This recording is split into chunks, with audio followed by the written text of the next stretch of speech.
praktis dan berlangsung terus-menerus dalam suatu proses pembelajaran untuk mengembangkan segenap potensi manusia, baik jasmani maupun rohani dalam tingkatan kognitif, efektif, dan psikomotorik. Sehingga terwujud perubahan perilaku manusia berkarakter kepribadian bangsa. Pendidikan merupakan faktor penting dalam kehidupan manusia untuk kemajuan suatu bangsa. Peranan pendidikan dalam kemajuan suatu bangsa dan masyarakat merupakan suatu harapan karena pendidikan termasuk investasi jangka panjang yang harus selalu ditingkatkan mutunya.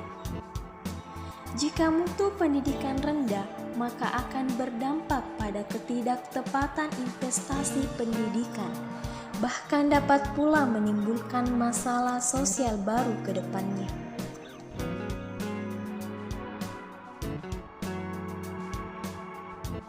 Di lingkungan Bene, Kelurahan Longlai merupakan salah satu tempat tinggal yang berada di sekitaran pesisir laut dan menjadi suatu ikon masyarakat sekitar yang identik dengan laut. Salah satu bentuk mata pencariannya bersumber dari laut karena sebagian dari masyarakat di lingkungan Bene mayoritas pekerjaannya sebagai nelayan. Dilihat dari kondisi pendidikannya, masyarakat di daerah pesisir laut sebagian tidak melanjutkan pendidikan ke jenjang yang lebih tinggi karena mereka lebih memilih langsung bekerja dan menikah. Tetapi terdapat juga sebagian dari beberapa orang yang memiliki melanjutkan pendidikannya ke jenjang yang lebih tinggi. Selanjutnya kami akan membahas lebih dalam mengenai peranan pendidikan dalam lingkungan Bene. Fokus penelitian. Penelitian ini akan memberikan gambaran mengenai ruang lingkup yang akan diteliti. Penelitian berfokus pada peran pendidikan dalam masyarakat Bene Tennessee Selatan Timur untuk memahami peran pendidikan dalam masyarakat. C. Rumusan masalah. 1. Bagaimana peran pendidikan di Bene Tennessee Selatan Timur? 2. Apa manfaat dan peran pendidikan dalam lingkungan masyarakat Bene? 3. Bagaimana peran serta masyarakat dalam pendidikan di lingkungan Bene? D. Tujuan penelitian. 1. Untuk mengetahui bagaimana peran pendidikan di Bene Tennessee Selatan Timur. 5. Untuk mengetahui apa manfaat dan peran pendidikan dalam lingkungan masyarakat Bene. 3. Untuk mengetahui bagaimana peran serta masyarakat dalam pendidikan lingkungan Bene. Baik, yang selanjutnya yaitu bagian A, jenis dan lokasi penelitian. Yang pertama yaitu jenis penelitian. Penelitian ini akan dilakukan dengan menggunakan metode kualitatif yang bersifat deskriptif, yaitu mengumpulkan data berdasarkan apa yang penulis simak dari narasumber sesuai dengan fakta yang ada. Dengan menggunakan metode kualitatif atau deskriptif, penulis dapat memberikan gambaran tentang bagaimana peran pendidikan dalam masyarakat di lingkungan Bene Tennessee Selatan Timur. Dan yang kedua yaitu lokasi penelitian. Lokasi penelitian dilaksanakan di lingkungan Bene Tennessee Selatan Timur. Dan bagian B yaitu sumber data. Sumber data dalam penelitian ini diklasifikasi dalam dua jenis, yakni sumber data primer dan sumber data sekunder. Adapun penjelasan dari data primer dan sekunder, yang pertama yaitu data primer. Data primer adalah data yang peneliti peroleh secara langsung di lapangan. Dengan caranya yaitu mengumpulkan data primer, yaitu melakukan observasi atau dokumentasi interpretasi dan hasil wawancara oleh informasi yang telah peneliti tetapkan. Dalam penelitian ini menjadi informan kunci adalah guru sekolah serta penduduk setempat di Bene Penetratan Timur. Dan yang kedua yaitu data sekunder. Data sekunder adalah data pelengkap atau penunjang apabila dibutuhkan. Data ini berfungsi untuk menghindari adanya data yang tidak valid yang didapatkan dari hasil penelitian. Data sekunder yang digunakan antara lain yaitu melalui studi kepustakaan dengan cara mengutip dari berbagai konsep yang terdiri banyaknya literatur baik dari buku jurnal, majalah, koran maupun karya tulis lainnya, ataupun memanfaatkan dokumentasi tertulis, gambar, foto-foto atau benda-benda yang berkaitan dengan aspek yang diteliti. Baiklah, selanjutnya metode pengumpulan data. Adapun metode pengumpulan data dalam penelitian ini yaitu 1. Observasi atau pengamatan, yaitu proses melihat, mengamati, dan mencermati serta merekam dan perilaku secara sistematis untuk suatu tujuan tertentu. Jadi, metode observasi digunakan untuk melihat lebih jelas bagaimana peran pendidikan dalam masyarakat itu. Dilakukan metode wawancara, yaitu bentuk komunikasi antara dua orang melibatkan seseorang yang ingin memperoleh informasi dari seseorang lain dengan mengajukan pertanyaan-pertanyaan berdasarkan tujuan tertentu. 2. Wawancara atau interview.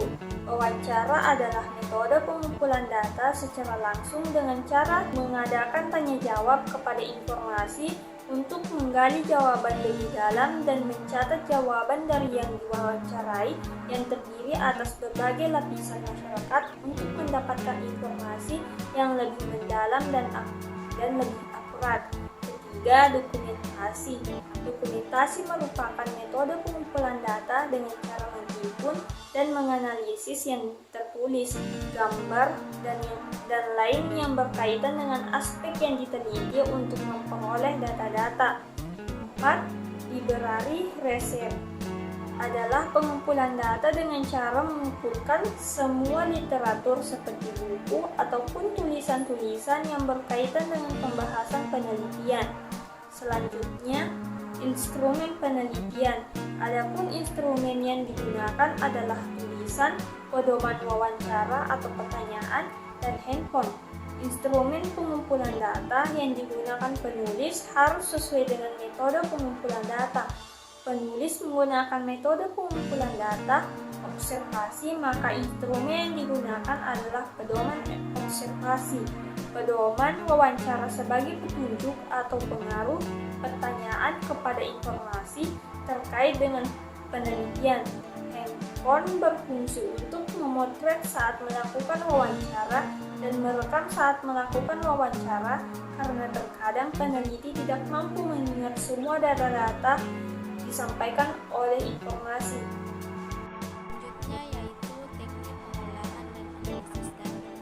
Setelah penelitian mengumpulkan data yang berkaitan dengan pembahasan penelitian, maka pengolahan data ini secara kualitatif. Adapun analisis data yang digunakan dalam menyusun penelitian ini adalah 1. Reduksi data, yaitu kegiatan merangkum memiliki hal-hal pokok, memfokuskan pada hal-hal yang penting dan mencari tema dan polanya. Data yang reduksi akan memberikan gambaran yang jelas. Yang kedua, penyajian data. Setelah melakukan reduksi dan selanjutnya yang akan dilakukan adalah menyajikan data, baik itu dalam bentuk tabel, grafik maupun narasi, agar memudahkan peneliti untuk menarik kesimpulan atau melakukan tindakan yang akan dilakukan selanjutnya. Yang ketiga, verifikasi data. Penarikan kesimpulan merupakan tahap akhir yang dimaknai sebagai penarik arti kata yang telah ditampilkan dan akan menghantarkan data-data tertentu. Secara administrasi, Kabupaten Bone terletak di pesisir timur Provinsi Sulawesi Selatan, yaitu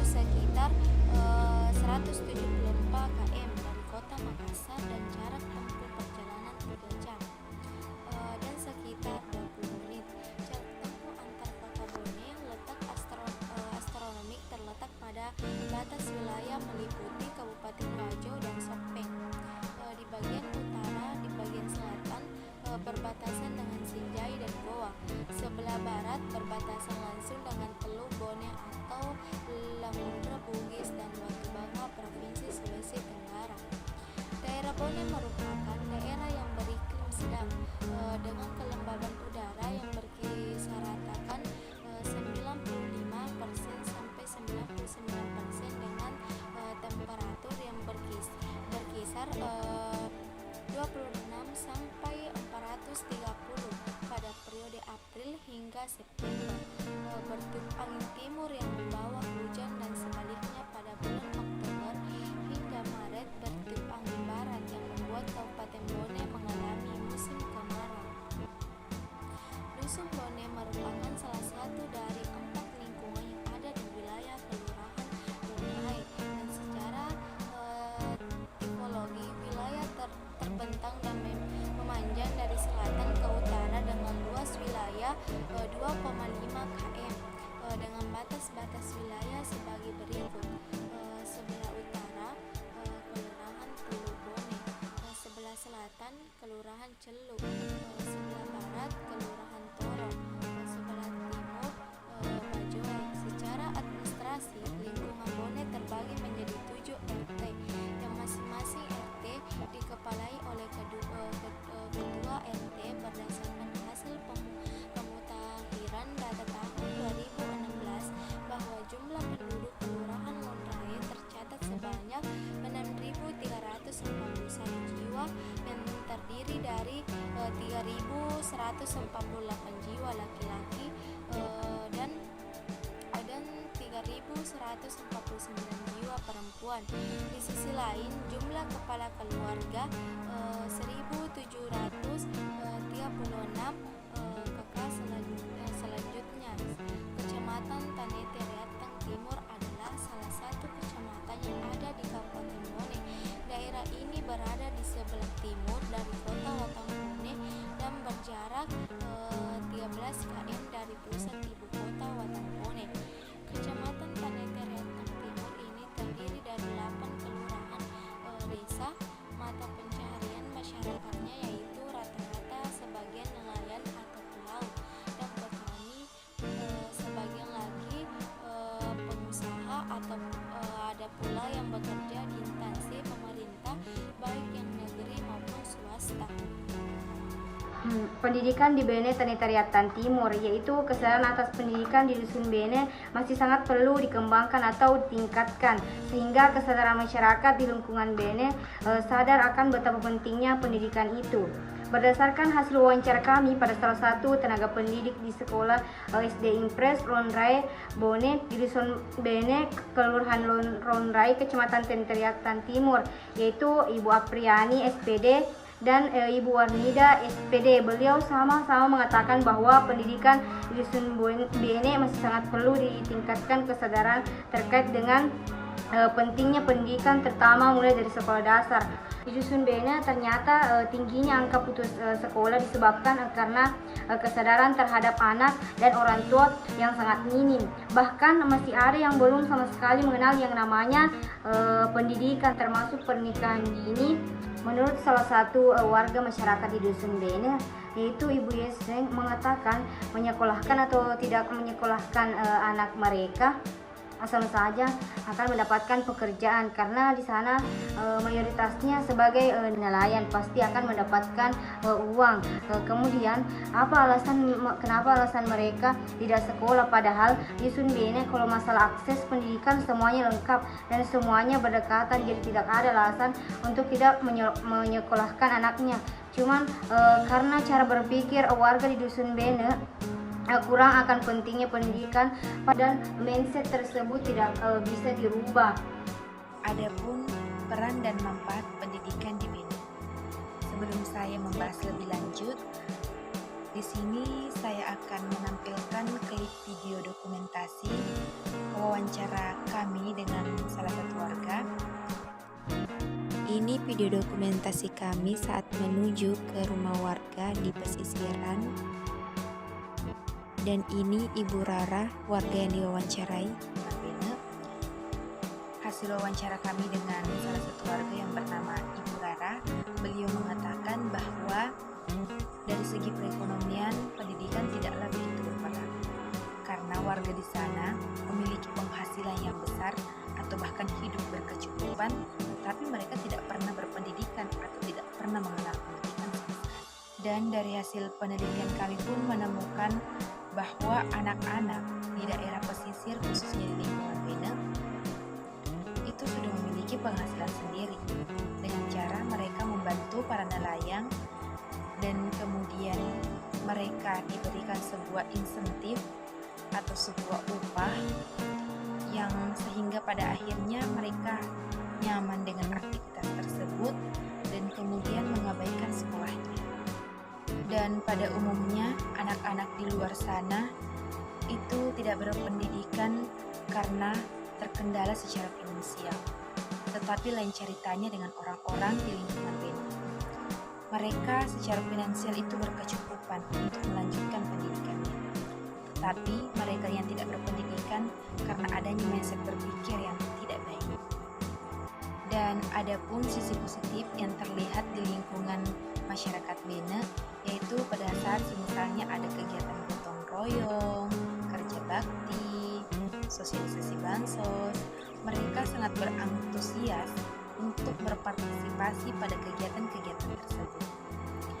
Jadi tingkat kepedulian sosial mereka itu sangat tinggi. Dan terlihat dari sudut pandang lain, pendidikan sangatlah penting, bahkan sangat berperan penting. Ada berbagai manfaat dari orang yang berpendidikan, mulai dari manfaat sosialisasinya, kontrol sosialnya, manfaat pelestarian budaya masyarakatnya, manfaat perubahan sosial, dan manfaat sekolah dalam masyarakat. Baik, selanjutnya yaitu peran pendidikan dalam masyarakat Bene Tanah Teriatang Timur. Peran lingkungan masyarakat dalam pendidikan karakter mengajarkan keterampilan memecahkan masalah, seperti menganalisa serta memikirkan konsekuensi jangka pendek ke jangka yang panjang. Dan dari sebuah tindakan yang diambil, menurut salah satu orang tua peserta didik yang kami wawancarai, yaitu bernama Ibu Lina, beliau mengatakan bahwa selama pas sekolah aku mega perubahan, mulai dari makasing ampena, kedona, makasing cara nama berkeada, si bawa magalo ampena, lauri dua pajajanna. Dan adapun informasi yang didapatkan dari mengumpulkan peran serta masyarakat dusun dalam pendidikan adalah yang pertama, yaitu sebagai sumber pendidikan, yang kedua sebagai pelaku pendidikan, yang ketiga itu sebagai pelaksana pendidikan, dan yang keempat yaitu pengguna hasil pendidikan, yang kelima perencanaan pendidikan, dan yang keenam yaitu pengawasan pendidikan.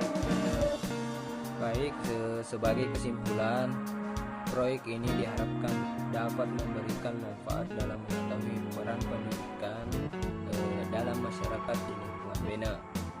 Nah, sebagian besar masyarakat memandang sebagai peran kunci dalam mencapai tujuan sosial pemerintah, yaitu bersama orang tua telah menyediakan anggaran yang diperlukan. Kemudian, proyek ini diharapkan dapat memberikan kontribusi dalam memecahkan permasalahan pendidikan dan juga dapat meningkatkan kemampuan mahasiswa dalam mengetahui peran pendidikan. Kemudian, yang kedua yaitu positif yang kelihatan di masyarakat, semisal ada kegiatan sosial seperti gotong royong, kerja bakti, sosial, kemudian terhadap bansos dan masalah lainnya di masyarakat, pastinya orang yang berpendidikan akan ikut membantu, dan dengan adanya pendidikan diharapkan proses sosialisasi dalam masyarakat bisa berjalan dengan baik, sehingga proses sosialisasi bisa berjalan dengan apa yang diharapkan. Oleh karena itu, orang tua dan keluarga berharap sekolah dapat melaksanakan proses sosialisasi tersebut dengan baik dalam lembaga-lembaga ini, seperti guru di sekolah dipandang sebagai role model dan dianggap dapat mengembangkan amanat orang tua agar generasi-generasi memahami dan kemudian mengadopsi dan bisa mengaplikasikan nilai-nilai budaya masyarakatnya. Kemudian yang ketiga yaitu partisipasi masyarakat dalam pendidikan di dusun Bene. Yang pertama yaitu terbentuknya kesadaran masyarakat tentang adanya tanggung jawab bersama dalam pendidikan. Kemudian yang kedua, terselenggaranya kerjasama yang saling menguntungkan, memberikan dan menerima antara semua pihak yang berkepentingan dengan pendidikan. Kemudian yang ketiga yaitu terciptanya efektivitas dan efisiensi dalam pemanfaatan sumber daya yang meliputi yaitu SDM, sumber daya alam dan sumber daya buatan seperti fasilitas dan peraturan termasuk perundang-undangan. Kemudian yang keempat, meningkatkan kinerja sekolah yang berarti pula meningkatkan produktivitas kesempatan memperoleh pendidikan. Kemudian proses dan hasil. You know I can paint the world sitting there in black and gold. You the perfect chemical. I gotta test, I gotta know.